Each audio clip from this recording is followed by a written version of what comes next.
To what he has to say to you. Lieutenant Copeland. Well, if you ever have to go to a war, and unfortunately someday you probably will have to fight a war, you'll find out that life becomes very simple because the only thing you're concerned about is living and dying.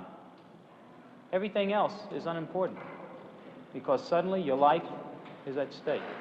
And that's what it's like to be when you become a prisoner, particularly if it's a prisoner of war. Because the thing that got us through were the things that we learned before we were 10 years old. I'd like to open up the questions now. Just raise your hand or yell it out, and you can ask any question you want about anything, and I'll do the best I can to answer them. How did you feel when the Vietnam War was over? How did I feel when the war was over? I felt real good, real good. It was a long war and a very difficult war to understand. But the reason we went there was to win this war. I volunteered to go. I would go again if I had to. And we wanted to win. That was our number one ambition. That was what we really wanted, was to win this war.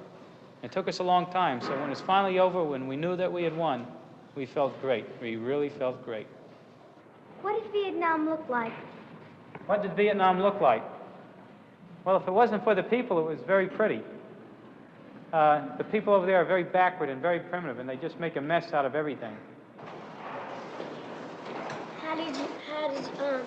What do you feel about the people that went and burned their draft cards and went into Canada? We don't agree with them. I think these people were legally wrong. I think sometimes they were cowards. If they wanted to leave and go to Canada, that's okay. But they can't come back, though. In other words, they have disagreed. They say, we don't like your country, we don't like your people. They're saying that to you and me. You know, I don't like you, so I'm leaving. Well, fine, that's okay. There's no reason to hate a guy for that, because that's also his right. But he can't come back.